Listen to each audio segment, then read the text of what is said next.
말씀을 좀 나누고 싶은데요. 이것 또한 이렇게 저도 재호 형님이 보내주신 카톡에 보고 저도 함께 나누고자 하는데, 아까 얘기한 그 얼바인 교회에 뭐 20명 정도 되는 그 세례받은 사람 중에 2명이 지난주에 이 세례받은 이 사진을 보내와서, 한 명이 지금 22살인 브랜던이라는 민재라는 그 직업이 뭐라 했더라? 미용사라 했나? 셰프? 셰프인데 미용사도 해? 어휴, 야, 하여튼간에 그 굉장히 멋진 그 친구고 22살인 친구인데 하여튼 세례를 받았다고 합니다. 그리고 오른쪽에는 그 이름이 뭐였더라? 민지? 그지, 민지.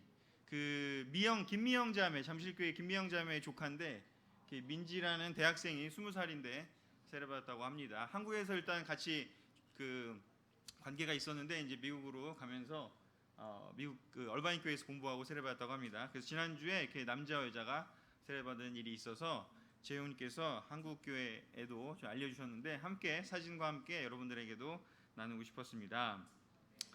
우리 뭐 계속해서 이렇게 뭐 우리도 그 창계시 세례 받고, 또 일산에도 제가 일산교회 가서 그 지난달에 세례 받은 그 남자 그 셰프라는 그 형제도 또 만나고 인사도 했었는데, 곳곳에서 계속 하나님이 일을 하신다는 생각이 너무 들어서 이 사진을 또 나누면서 함께 또 기쁜 마음을 가지고 예배를 이어갔으면 좋겠습니다. 지난주에 했던 거 잠깐 복습하고 그 다음에 오늘 이어서 2탄 하도록 하겠습니다. 자, 지난주에 공부한 내용이 그 용서와 화해였는데, 3가지를 얘기했죠. 첫 번째, 우리는 우리 자신을 위해 죄의 용서를 배워야 한다. 죄의 용서는 그 나도 해야 되는 거고 또 나도 받아야 되는 건데, 이것은 하나의 순간적인 것이 아니라 과정이라는 것, 우리 제자 삶에 평생토록 계속해서 배워야 가야 하는 과정이라는 것을 이해해야 한다는 말씀을 드렸습니다. 그리고 또한 이것이 그냥 우리 자신만을 위할 뿐만 아니라 우리와 하나님과의 관계에 굉장히 큰 영향을 주기 때문에, 이 용서라는 이 주제는 계속해서 우리가 배워야 되는 주제이고, 그냥 한 번 했다고 될 수 있는 게 아니라 계속해서 우리가 배워가면서 성장해야 되는 내용임을 또 말씀을 드렸습니다. 그리고 또한 이렇게 용서가 화해랑은 다르다. 화해는 상대방도 준비가 되어야 하는 거지만, 용서는 나 스스로 그 영향력에서 멈춰서서 더 이상 그 과거의 어떤 상처가 나에게 영향을 주는 것을 멈추게 하는 것이다. 그래서 새로운 삶을 살 수 있게 하는 것이다 라는 이야기를 했습니다. 그래서 3번째로 우리에게 죄 지은 사람들을 이렇게 풀어놔주고 용서해 줄 수 있는 그런 부분에 대해서 어떻게 해야 되는지에 대해서도 이야기를 좀 나눴었는데, 그리고 제가 아마 좀 해보라고 좀 이렇게 한번 적어보라고 말씀을 드렸었는데, 어떤 분들은 해보신 분도 있는 것 같고 또 어떤 분들은 아직 못 해보신 분도 있겠지만, 주빌리가 가기 전에 꼭 이렇게 마음에 있는 것들을 좀 한번 이렇게 정화하고 깨끗하게 하고 가시면 훨씬 더 영적으로 도움이 되지 않을까 싶습니다. 그래서 오늘 이어서 이야기할 부분은, 그렇다고 하면 이제 우리가 우리에게 죄 지은 사람들에 대해서, 또 우리에게 죄 지은 어떤 그 내용들에 대해서 지난주에 우리가 어떻게 해결해야 되느냐를 이야기했다면, 이제는 우리가 우리의 죄를 어떻게 해결해야 되는지에 대해서 이야기를 같이 하려고 합니다. 그러기 위해서는 하나님의 용서가 너무나 필요하고, 또 우리가 어떻게 회개를 해야 되는지에 대해서 이것 또한 한 번에 이루어지는 그냥 순간이 아니라 평생토록 배워야 하는 굉장히 중요한 주제라는 것이죠. 성경에 이 이야기가 여러 번 나옵니다. 그럴 수밖에 없는 것은, 왜냐하면 한 번 하고 끝날 일이 아니라 지속적으로 이것은 죽을 때까지 우리가 해야 되는 하나의 과정이기 때문인 거죠. 그래서 이 주제에 대해서 함께 나눠보고자 합니다. 용서받음과 회개에는 3단계가 있다라고 합니다. 첫 번째는 자기 자신의 잘못을 인정하는 단계가 필요합니다. 내가 무엇을 잘못했는지를 먼저 알고 그것에 대해서 인정하고 그것을 드러낼 수 있고, 그것을 변화시키고 싶어하는, 용서받고 싶은 결심과 마음이 있어야 시작이 되는 것이죠. 나는 용서받을 게 없어, 나는 문제가 없어 라고 얘기를 해버리면 이 단계 시작도 못한다는 것이죠. 첫 번째는 내가 무엇을 잘못했는지를 인정하고 드러낼 수 있어야 한다는 것이죠. 그래서 이 단계를 시작하기 위해서는 안정감이 필요합니다. 그래서 하나님에 대한 안정감이 필요하고, 이렇게 해도 전혀 문제가 없고 하나님이 오히려 우리를 도우시기 위해서 이 일을 하기를 원한다는 것을 충분히 느끼고 안정감을 느낄 때 시작할 수 있고, 또한 하나님은 그렇다 하더라도 우리가 실질적으로 사람들하고도 이 과정을 하려면 그 주위에 깊은 안정감 있는 관계 또한 현실적으로도 필요하다는 거죠. 그 안정감은 어디서 오는지 마찬가지로 하나님을 사랑하는 그 사람들의 마음 때문에, 결과적으로는 하나님 때문에 그 안정감이 사람들에게 있을 수 있다는 것이죠. 그 사람을 믿는 것이 아니라 그 사람이 믿는 하나님을 알기 때문에, 그 하나님의 능력을 이해하기 때문에, 그 하나님의 마음을 믿기 때문에, 신뢰하기 때문에 이 과정을 할 수 있게 되는 것입니다. 두 번째로는 그냥 인정만 하고 그래 나 인정해요, 나 용서해 주세요 하고 용서받았어, 끝, 거기서 끝나는 게 아니라 그러면 그것을 어떻게 고쳐나갈지. 왜냐하면 용서받았다고 하더라도 다시 반복해서 또 그 죄를 저버리면 그것은 이제 끊임없는 쳇바퀴 속에 들어가지 그 실질적인 문제가 해결되는 것은 없기 때문이죠. 그래서 고치는 것을 결정하는 것의 단계로 가야 한다라는 거죠. 그래서 그 부분을 어떻게 해야 되느냐, 픽스의 단계. 세 번째는 그러면 이제 고칠 뿐만 아니라 잘못을 시인하고 용서를 구하면서 실질적인 화해의 단계까지 가야 하는데, 세 번째 단계는 화해의 단계이기 때문에 혼자만 할 수 있는 게 아니라 상대방이 필요하고, 인간의 관계에 있어서는, 그러나 하나님과의 관계에 있어서는 이것이 어떻게 되는지에 대해서 성경이 하나님과 우리와의 화해에 대한 이야기를 또 해주는 부분이 있어서 그 부분을 같이 보려고 합니다. 그래서 이 세 가지를 기억하시면서 그 하나씩 나눠보고자 합니다. 첫 번째요, 하나님의 자비로 용서를 받는다. 너무나 당연한 말 같지만 깊이 묵상하지 않으면 이 정말 너무나 놀라운 이 말씀의 진리를, 이 말씀의 은혜를 깨닫기가 쉽지가 않습니다. 그래서 이것은 정말 깊게 묵상해야 되는 부분입니다. 같이 성경 구절, 제가 두 구절 적어왔는데 같이 읽어보도록 하겠습니다. 시편 86편 5절 같이 먼저 읽겠습니다. 시작. 주는 선하시고 용서해 주시며 주께 부르짖는 자에게 한없이 사랑을 베푸시는 분입니다. 아멘. 예, 이어서 읽겠습니다. 로마서 2장 4절 하나님의 시작. 하나님의 자비로 인해서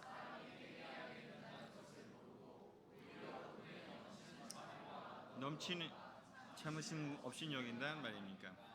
아멘. 시편 기자에는 이렇게 얘기하고 있습니다. 하나님이 선하시고 기꺼이 용서해 주시며 주께 부르짖는 자에게 한없이 사랑을 베푸시는 분이십니다. 하나님은 선하신데 우리를 기꺼이 용서해 주시기 원하신다고 합니다. 우리가 하나님께 부르짖기만 한다면 하나님은 우리에게 오셔서 우리와 대화하기를 원하신다고 하십니다. 그런데 우리가 하나님 앞에 나는 문제 없어요, 내가 이렇게 잘하고 있어요, 이런 이야기를 계속 하기만 하고 하나님께 용서를 구하는 마음으로, 또 하나님께 이런 게 도움이 필요합니다 라는 자세로 나아가지 않는다면 하나님은 너무나 도우시고 싶어도, 우리 문제를 해결하고 싶으셔도 그렇게 하실 수 없는 상태가 되신다는 거죠. 하나님의 마음이 없는 것이 아니라 우리가 그것을 원하지 않으면, 가로막고 있으면 할 수가 없다라는 것을 보여주고 있습니다. 또한 로마서는 뭐라고 얘기하는지, 우리가 언제 변화할 수 있는지 바로 하나님의 자비 때문에 회개할 수 있다고 합니다. 내가 회개하기 위해서 막 기도하고 금식하고 내가 어떤 결정하고 이거 해야지 저거 해야지 하는 그 의지도 필요하지만, 궁극적으로 그 의지에 더해서 하나님의 자비가, 하나님의 사랑이, 하나님의 은혜가 결국은 바꾸게 한다는 것을 로마서는 이야기하고 있습니다. 그래서 최종적인 우리의 변화는, 우리의 용서는 하나님의 자비로부터 시작된다는 것을 우리가 깊게 이해를 해야 합니다. 하나님은 상한 영혼, 약한 영혼, 그런 영혼들을 보살피시는 분이십니다. 그리고 그런 사람들에게 힘을 주시려고 합니다.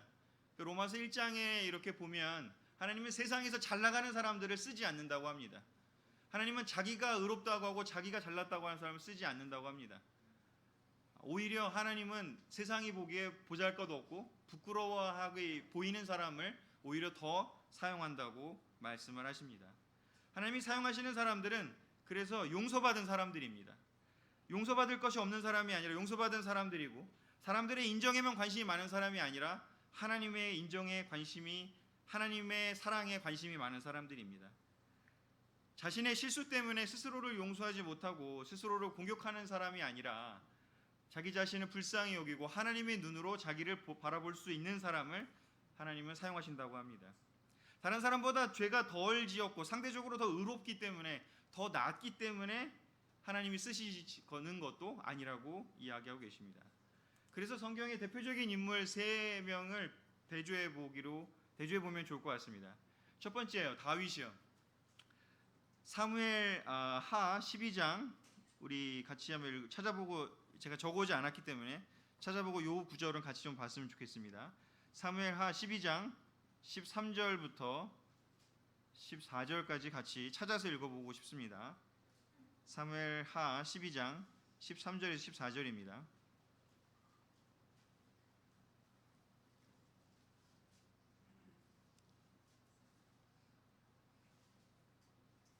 사무엘 하 12장 13절 14절 찾으셨나요?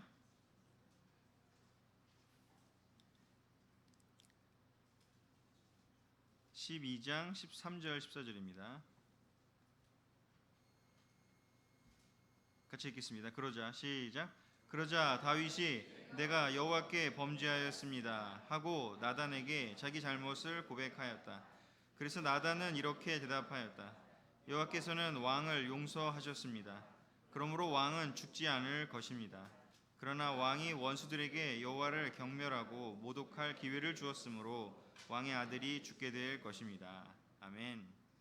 다윗이 아주 심각한 죄를 저질렀습니다.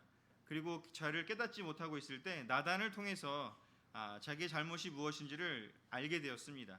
그랬을 때 다윗이 하나님께 범죄함을 고백을 하고 그 해결하는 과정이 그 안에 있고 그것을 다 읽을 시간은 없기 때문에 이 마지막 구절만 읽었는데, 다윗이 너무나 놀랍게 하나님의 일을 하게 되면서 그 뒤에 과정 속에서 솔로몬을 세우고 또 여러 가지 그 변화를 겪는 일 중에 하나가 무엇이었냐면 자기 자신의 잘못을 인정하게 되면서 그 대가를 치르는 과정을 통해서였습니다. 그러나 사울은 똑같은 죄를 졌을 때, 똑같은 죄가 아니라 비슷한 잘못을 했을 때 사울은 반응을 다윗처럼 하지 못했죠. 사울은 끝까지 자기 자신의 죄를 인정하려고 하지 않았고 자기 자신의 잘못을 바꾸려고 하나님께 범죄한 것을 기억하기보다는 그냥 그 사람들이 자기의 왕의 자리를 그냥 인정해 주기만을 바랐습니다.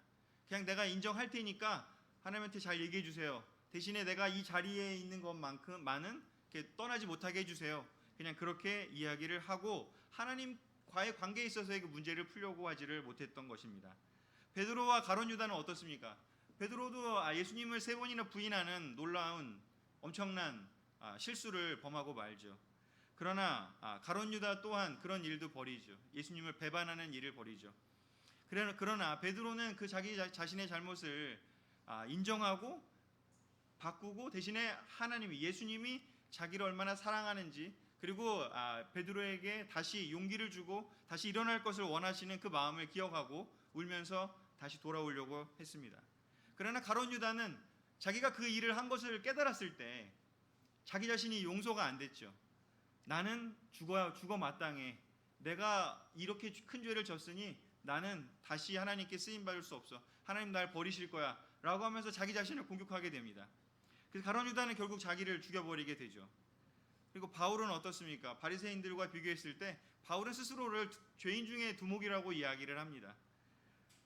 바울이 그런 태도를 가졌는데 바울과 함께 있었던, 바울이 속해 있었던 바리새인들은 어떻습니까? 끝까지 우리는 더 선택받은 민족이다, 우리는 문제가 없다, 그렇게 하다가 결국에는 예수님께 욕만 잔뜩 먹고 바울처럼 하나님께 쓰임받는 사람들이 아니라 저주받는 사람들이 되고야 만 것이죠.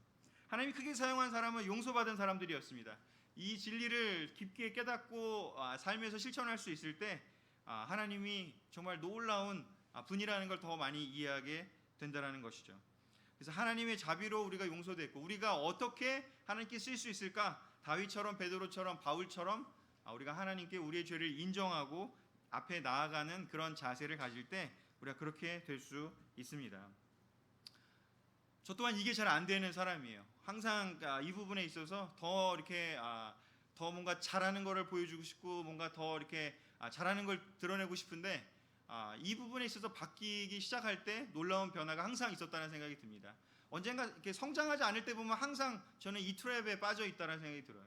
내가 내 죄를 보지 못하고 다른 사람의 죄, 그리고 내가 더 잘났다라는 것만 생각하게 될 때 성장하지 못하는 그런 시간대 그냥 이렇게 멈춰 있게 된다라는 것이죠.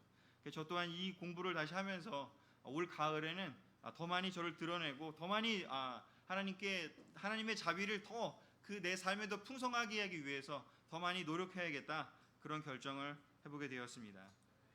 자, 두 번째는요. 그런데 문제가 있습니다. 용서는 하나님께 받을 수 있습니다. 우리가 인정하고 나 용서받을 수 있습니다. 그러나 문제는 뭐냐면 상처가 남아있고 또 대가를 치러야 한다는 단계는 여전히 존재한다는 것이죠. 성경은 이렇게 얘기하고 있습니다. 출애굽기 34장 7절을 우리 같이 읽어보도록 하겠습니다. 나는 적어왔는데 같이 보겠습니다. 나는 시작. 나는 사랑을 천대까지 베풀고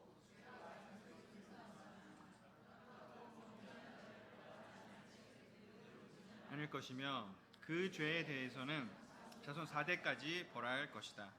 아멘. 하나님은 사랑을 천대까지 베풀고 죄와 잘못을 인정하기만 하면 용서해 주신대요. 그런데 문제는 뭐냐면 그 죄에 대한 대가는 치르게 하실 수밖에 없다라는 거죠.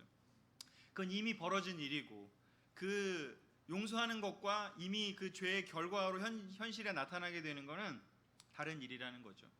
다른 사람이 나한테 상처를 줘서 내가 그것을 상처를 받아서 내 안에 상처가 남든, 그래서 내가 용서를 했든 그 사람이 용서를 했든, 아니면 반대로 내가 누군가에게 죄를 져서 사과를 구하고 용서를 구하고 받았든 그 어떤 상처, 어떤 감정적인 힘듦은 계속해서 존재할 수밖에 없다라는 거죠.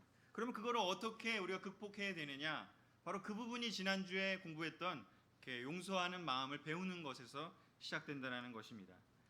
하나님은 상처를 용서해 주시고 다 잊어버리시는 분이시지만 그 대가가 남기 때문에 우리는 그 부분을 잘 기억해서 내가 무슨 죄를 지었는지 또 내가 어떻게 하면 상처를 잘 받는지를 기억해서 잊어버리지 말고 이렇게 그 바운더리를 잘 정하고 다음에 그 일들이 벌어지지 않을 수 있도록, 그리고 그 이미 주어진 상처와 이미 주어진 아픔들이 나에게 2차적인 죄로 이어지지 않을 수 있도록 우리가 훈련해야 될 필요가 있다는 것입니다. 잠언 16장 32절과 에베소서 4장 26절을 이어서 한번 읽어보도록 하겠습니다. 좀처럼 시작. 좀처럼 화를 내지 않는 사람이 용사보다 낫고 자기를 다스릴 줄 아는 자가 도시를 정복하는 자보다 낫다. 화가 나더라도 죄를 짓지 말고 해가 지기 전에 곧 화를 푸십시오. 그렇지 않으면 마귀에게 기회를 주게 됩니다. 첫 번째 구절처럼 되면 너무 좋겠어요. 저도 사실은 좀처럼 화를 잘 내지 않으면 좋겠어요. 효정형하고 제가 자주 만나니까 저는 효정이 부러운 점이 있어요. 겉으로 일단 보기에 화를 정말 잘 안 내는 사람이란 생각이 들어요. 너무 부러워요. 그런 성품이.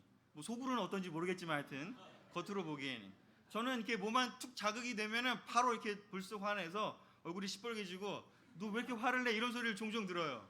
그래서 약간 뭐 앵그리 찬동 뭐 이런 옛날에 그런 얘기 듣기도 하고 너 이렇게 뭐 별것도 아닌데 막 그래. 근데 제가 생각해 보면 그 부분에 있어서 저는 잘 훈련이 잘 안 된 사람이고 성품에 있어서 그런 부분에 있어서 문제가 좀 있는 그런 그 타고난 부분들뿐만 아니라 자라오면서 많은 어떤 그런 것에 있어서 훈련이 좀 했지만 잘 안 됐던 그런 사람의 생각이 듭니다. 그래서 성경은 이야기하죠. 좀처럼 화를 내지 않는 게 너무나 좋다고요. 그런데 그렇게 안 되면 어떻게 되냐? 다행히 두 번째가 있더라고요. 지금 저는 사실 에베소 구절을 더 좋아하고 저거를 생각하면서 더 훈련하려고 합니다. 자, 화가 나더라도 화를 낼 수는 있다. 화가 날 수는 있다. 반응할 수는 있다. 그런데 화를 내는 것과 별개로 죄를 짓지 않고 해가 지기 전에 화를 풀라고 이야기를 합니다. 그렇지 않으면 마귀에게 기회를 준다고요. 자, 화라는 거는 감정인데 그 감정은 감정이지 죄랑은 좀 분리시키고 있습니다. 하지만 이 성경이 얘기하는 건 무엇인지 화가 죄로 이어질 수 있다는 것을 보여주고 있습니다. 그 밑에 제가 이제 그 화살표로 표시한 거는 반사적인 감정과 반응적인 감정이 있다라고 하는데, 반사적인 감정은 바로 아까 제가 표현한 것처럼 어떤 상황을 닥치면 누가 이렇게 뭐라고 하면 갑자기 이렇게 욱하는 그 드는 감정은, 자연스럽게 드는 감정은 반사적인 거죠. 그냥 자동으로 생기는 거예요. 저 같은 경우도 누가 이렇게 뭘 얘기를 하면 바로 이렇게 딱 욱하고 나오는 경우들이 있으니까요. 하지만 거기에서 멈춰서서 이게 모든 사람이 나처럼 반응하지 않을 텐데 라는 생각을 했을 때 제가 멈출 수 있었거든요. 처음에는 야 이건 모든 사람이 다 나처럼 반응할 거야 라고 생각해서 내 화가 정당하다고 생각했을 때가 있었어요. 그런데 안 그렇더라고요. 똑같은 어떤 반응을 했을 때 옆에 있는 사람은 화도 안 내고 막 웃기도 하는데 나는 막 화가 나더라고요. 그 이상한 상황인 거죠. 그 이야기는 뭐냐면 나에게 어떤 이렇게 트리거가 되는, 이렇게 연결되는, 과거의 어떤 일들 때문에 연결되는 그런 어떤 부분들이 있다라는 거죠. 그래서 거기서 더 나가서 내가 그것을 가지고 상대방을 공격하거나 아니면은 뭐 다른 어떤 그 화가 나는 걸 다시 나 스스로 풀기 위해서 공격하거나 아니면 다른 방식으로 죄를 짓는, 다른 데 가서 막 풀고 막 딴 데 가서 이렇게 상처받은 거를 막 아내한테 막 풀어, 딴 데 가서 상처받은 거 막 애들한테 막 풀어, 뭐 이런 식으로 이제 하게 되면 바로 이 에베소서의 이야기에 나오는 것처럼 화가 났을 때 죄를 짓는 단계로 간다라는 거죠. 반사적인 감정은 죄라고 볼 수는 없지만 반응적인 감정을 우리가 제대로 통제할 수 없다면, 절제할 수 없다면 죄를 질 수밖에 없다라는 것을 이야기하는 것이죠. 그래서 우리가 이 단계로 가기 위해서 여기서 멈추는 단계가 필요하고 멈춰서서 생각하는 것이 필요합니다.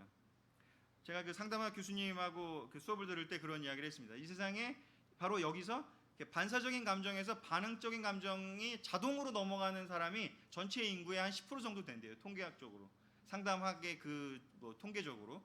그래서 이런 분들은 약을 드셔야 한대요. 왜냐하면 자동적으로 가기 때문에 이 약물의 도움이 필요해서 그 약물을 먹고 좀 멈출 수 있는 그게 필요하다고. 그런데 교회에서는 통계적으로 세상에보다 20%래요. 그러니까 더 많대요. 그러니까 일반적으로는 10%인데 교회는 그만큼 이제 그 힘들고 약하고 상처받고 아까 그 어려운 사람들이 조금 더 교회에 오는 경향이 있기 때문에 잘난 사람들은 교회 안 오는 경우들이 많잖아요. 상처 잘 안 받는 사람들, 오히려 상처 막 주는데 안 주는 사람들은 교회 잘 안 오잖아요. 그러니까 그래서 하여튼 20%가 더 많기 때문에 그 교회에서는 세상에서보다 조금 더 상처받은 거에 좀 어려울 수 있기 때문에 마음의 준비를 해야 된대요. 그래서 저희가 목회자 후보자들을 상대로 하기 때문에 그걸 알고 여러분 마음의 준비를 하고 항상 있어야 된다고 이야기를 했었어요.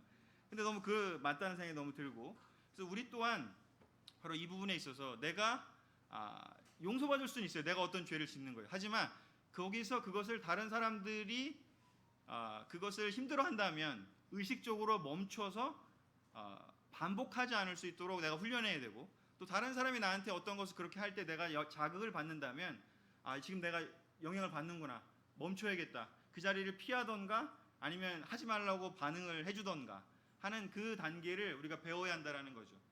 그래서 용서와 그 다음에 이 그 대가를 치르는 것, 그리고 이 상처를 극복해내는 것은 또 별개의 문제이기 때문에 이 부분을 우리가 훈련해야 되는 부분이다라는 것을 기억하고, 또 그 부분은 성경에서도 가르치는 부분이기 때문에 절제와 이런 감정 훈련과 이런 부분들도 성경에서 가르치는 부분이기 때문에 우리가 함께 훈련했으면 너무나 좋겠습니다.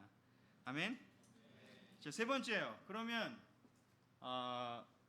과거의 것의 그 상처, 과거의 것의 죄에 대한 대가, 다윗도 그 대가를 치러서 아들이 죽는 대가를 치렀죠.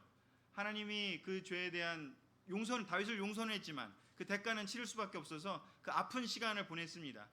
그래서 그 아픈 시간 동안에 다윗은 너무나 아파했고 울었고 슬퍼했습니다. 그래서 아들이 죽는 그 슬픔을 겪어야만 했죠. 본인의 죄 때문에. 죄는 항상 그렇게 상처를 남긴다는 거죠. 제가 죄를 짓고 제가 화내고 하면 제 아들 딸들이 힘들어하고 아빠 너무 무서워요, 하지 마세요, 이렇게 하면서 아빠랑 얘기하기 싫어, 이런 단계를 갈 수가 있는 거죠. 요즘 딸이 저한테 그런 얘기를 가끔 해서 제가 안 하려고 하는데, 하여튼 그런 대가가 누군가한테 간다는 거기 때문에 그 대가를 우리가 치러내야 하기 때문에, 주위에 있는 내가 사랑하는 사람 치러야 되기 때문에, 그래서 의식하면서 멈출 수 있는 단계가 필요하다는 거죠. 자, 세 번째는요, 미래에 대한 이야기입니다. 용서는 받을 수 있어요. 하지만 회개를 해서 변화하는 것이 또한 우리에게 남아 있습니다. 회개해서 변화해야 한다는 거죠. 바로 그 부분에 대해 성경은 또 이야기를 하고 있습니다. 잠언 16장 6절과 빌립보서 1장 20절을 같이 이어서 읽도록 하겠습니다. 시작. 자비와 진리로 죄가 용서되고 여호와를 두려워함으로 악에서 떠나게 된다. 나의 간절한 기대와 희망은 내가 어떤 일에서도 부끄러움을 당하지 않고 전과 같이 지금도 큰 용기를 가지고 살든지 죽든지 언제나 그리스도를 높이는 것입니다. 아멘. 하나님의 자비 때문에 우리가 용서가 된다라고 했고요. 하나님의 진리 때문에 아까 나오는 그 감정을 처리하는 부분도 성경에 나온다고 했고, 그런 하나님의 진리, 삶을 어떻게 살아가는지에 대한 진리가 성경에 있기 때문에 그 진리로 그 죄를 용서하고 해결할 수 있다고 했습니다. 그런데 악에서 떠나게 되는 단계, 즉 변하게 되는 단계는 어디로 가야 하느냐면 여호와를 두려워함으로 악에서 떠날 수 있다라고 해요. 하나님의 자비만 있다면, 하나님이 용서해 주실 거야, 계속 그 용서만 기다리고 있다면 악에서 떠나는 것은 못할 수도 있다는 겁니다. 잠언은 이야기하기를 여호와를 두려워하는 마음이 필요하다는 것이죠. 이 일을 내가 계속해서 반복하게 될 때 하나님께 받을 그 진노와, 내가 용서는 받았지만 회개하지 못하고 반복하는 죄를 질 때 하나님은 그것을 어떻게 하냐면 처벌할 수밖에 없다는 거죠. 지속적으로 그 대가를 치르게 할 수밖에 없다는 거죠. 물론 우리가 또 용서를 구하면 용서를 해주시겠죠. 하지만 그 대가가 계속 존재하기 때문에 우리가 정말 필요한 것은 하나님의 두려움, 하나님을 두려워한다는 건 무엇이냐면 죄의 대가가 얼마나 큰지를 올바르게 깨닫는 것이죠. 그 죄의 대가를 하나님 반드시 보여줄 수밖에 없다라는 것을 우리가 이해해야 비로소 악에서 떠날 수 있다라는 것이죠. 여호와를 두려워하는 마음이 악에서 떠날 수 있게 해준다고 이야기를 했습니다. 그리고 그 밑에 구절을 보면요, 나의 간절한 기대와 희망은 내가 어떤 일에서도 부끄러움을 당하지 않고 어떤 일에서든지 내 있는 그대로를 드러내면서 내 삶을 드러내도 부끄러움을 당하지 않을 수 있는 그런 자유로운 마음, 평안한 마음, 안전한 마음 속에서 전과 같이 지금도 큰 용기를 가지고 이제 회개했기 때문에 용기가 생겼습니다. 하나님의 은혜 때문에 용기가 생겼습니다. 은혜로 강해졌습니다. 내가 아무리 실수하고 해도 하나님 나 포기하지 않는다. 베드로처럼 3번 쓰러져도 다시 일어나겠다. 그 용기가 생겼습니다. 그 용기를 가지고 그 다음 단계는 어디로 가야 하는지, 살든지 죽든지 언제나 그리스도를 높이는 단계로 나아가야 한다는 것을 보여주고 있습니다. 용서받은 것과 회개를 통해 변하는 건 다르다고 했습니다. 회개를 통해 변하는 건 무엇이냐면 악과 싸우는 것입니다. 회개를 통해 변하는 것은 무엇이냐면 큰 용기가 생겨서 살든지 죽든지 어떤 상황이 됐든지 간에 사람들을 의식하는 것이 아니라 그리스도를 높이고 하나님의 영광을 위해서 살 수 있는 그런 마음의 자세로 변화하는 상태를 성경은 이야기하고 있습니다. 그런 상태를 꿈꾸고 계십니까? 그런 상태를 가기를 원하십니까? 모두 다 그런 단계를 가기를 함께 꿈꿨으면 좋겠습니다. 계속해서 그 과거에만 얽매이지 않기를 저는 원합니다.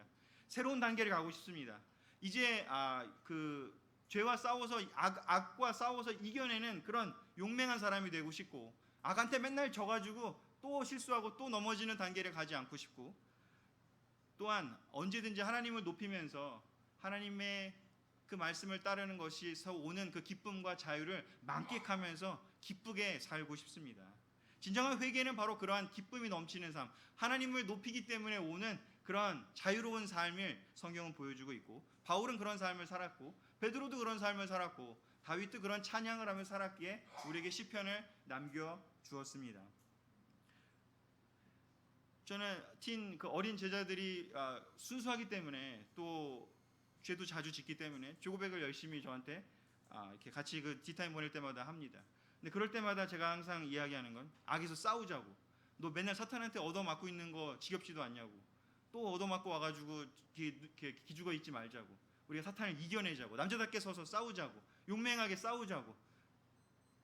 그런데 참 안타까운 것은 우리가 죄를 진 기간만큼의 시간 동안 싸워서 그 이겨내는 그 시간이 오래 걸린다는 것이죠.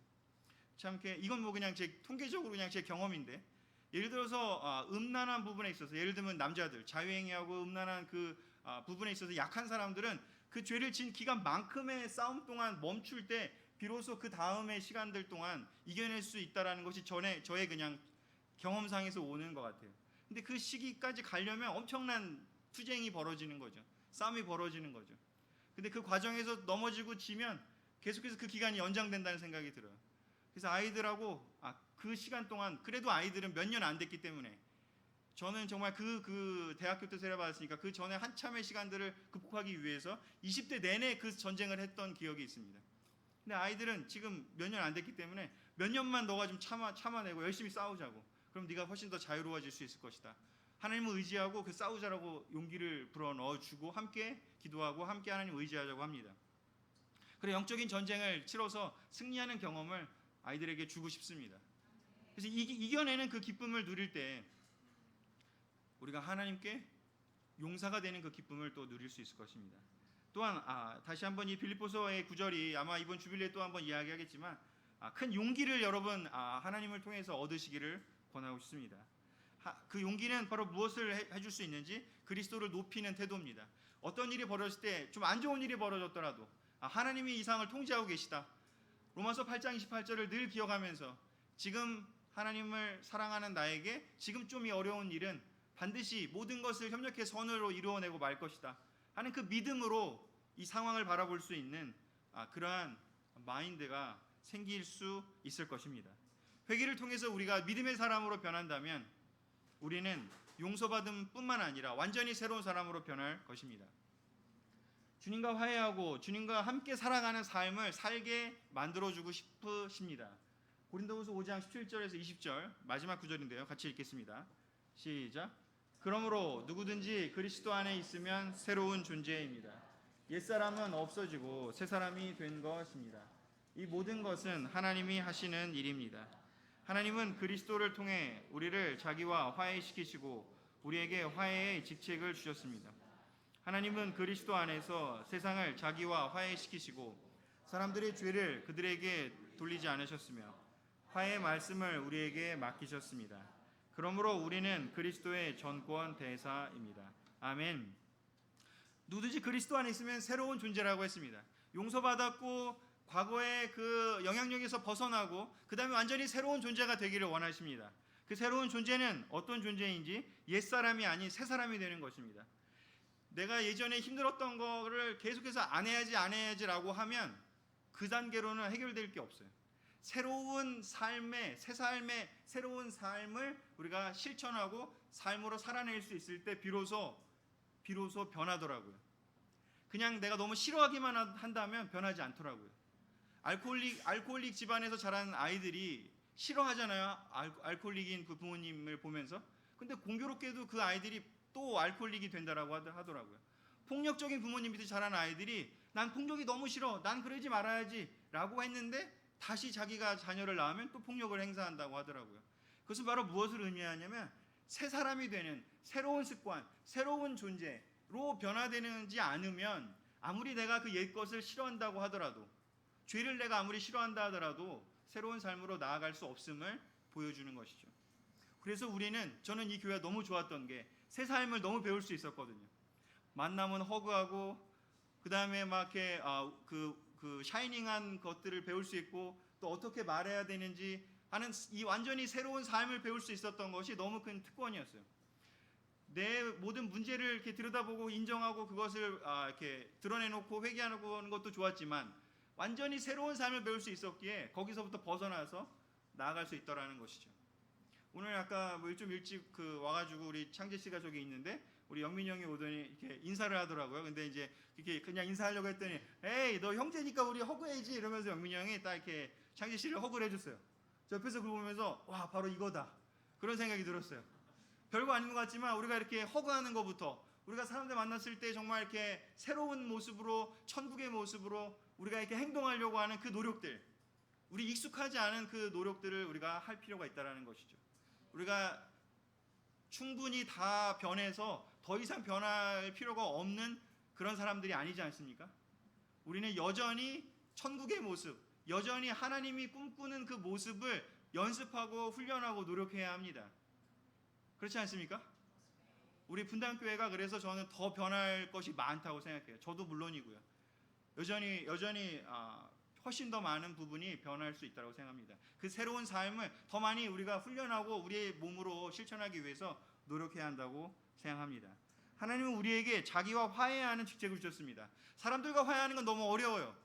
저도 이렇게 누군가를 용서했지만 그 어떤 사람하고는 그냥 그 사람하고 만나면 막 두근두근 거리기 때문에 이렇게 내가 이렇게 용서를 했다고 생각이 들지만 막상 다른 이렇게 만나서 뭔가 관계하기 어려운 존재가 있어요. 뭐 저의 뭐 그냥 가족들 중에도 있고요. 지금도 뭐 이렇게 마음속에선 용서했는데 만나기만 하면 힘든 부분들이 있어요. 그게 바로 우리인 것 같아요. 약하니까. 용서할 수 있어도 화해하기 힘든. 하지만 하나님은 우리랑 화해하는 부분에 있어서 그런 문제가 전혀 없으시다는 거죠. 그래서 하나님의 화해를 먼저 우리가 기억을 하고, 하나님의 화해와 먼저 기억, 하나님이 우리에게 진노하셨다면, 우리를 있는 그대로 공정하게 평가하셨다면, 심판하셨다면 아마 우리는 살아남지 못했을 것입니다. 그러나 그 하나님이 우리랑 기꺼이 화해하셨다는 것이 얼마나 큰 빅뉴스이고 굿뉴스이겠습니까?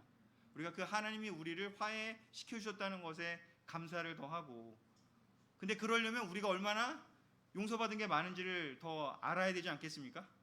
알면 알수록 더 감사하지 않겠습니까? 그래서 우리가 이 시간들 통해서 내가 하나님께 용서받은 것들을 많이 더 적어보시는 시간을, 지난주에 제가 부탁드린 건 다른 사람이 우리에게 죄를 진 것을 적어보라고 했다면, 이번 주는 우리가 사람들에게, 또 우리가 궁극적으로는 하나님께 지은 죄들에 대해서 더 많이 적어보고, 우리가 얼마나 용서받았는지, 하나님이 우리를 화해하시기 위해서 어떤 대가를 치르셨는지를 더 많이 생각해 보시는 시간이 됐으면 좋겠습니다. 그리고 또한 그 화해 말씀을 우리에게만 주실 뿐만 아니라 우리 보고 다른 사람들도 그런 삶을 살 수 있도록, 하나님과 화해하는 그 삶을 살 수 있도록 화해의 직분을 주셨다라고 합니다. 그리고 그 직분이 바로 그리스도의 전권 대사라고 합니다. 여러분, 이 그리스도의 전권 대사라고 성경은 이야기하고 있습니다. 우리 옆에 계신 분에게 다시 한번 얘기해 주면 좋겠어요. 좀 까먹었을 수도 있으니까. 당신은 그리스도의 전권 대사입니다. 우리 한번 얘기해 주면 어떨까요?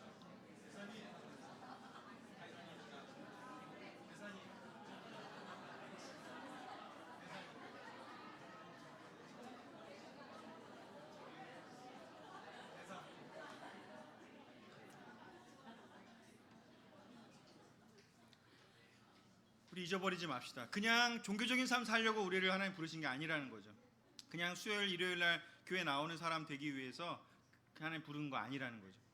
화해, 하나님 우리와 화해하시고, 또 우리가 다른 사람들에게 그 화해의 기쁨을 우리가 먼저 느끼고 전해주기를 원하셨습니다. 그런 전권대사의 삶을 우리가 받았음을 잘 이해하고 깊게 생각해 보시는 이번 주와 다음 주 한 열흘 정도 되기를 바라고, 주빌리 때 만났을 때 우리가 우리 큰 기쁨으로, 우리가 분당교회를 뿐만 아니라 전 교회가 모이니까 우리가 정말 다른 사람들을 우리가 더 섬기고 더 우리가 기쁨을 나눠줄 수 있는 그러한 시간을 보냈으면 좋겠습니다. 이것으로 4주 동안 진행된 주빌리를 준비하는 마음에 대한 말씀을 마치도록 하겠습니다.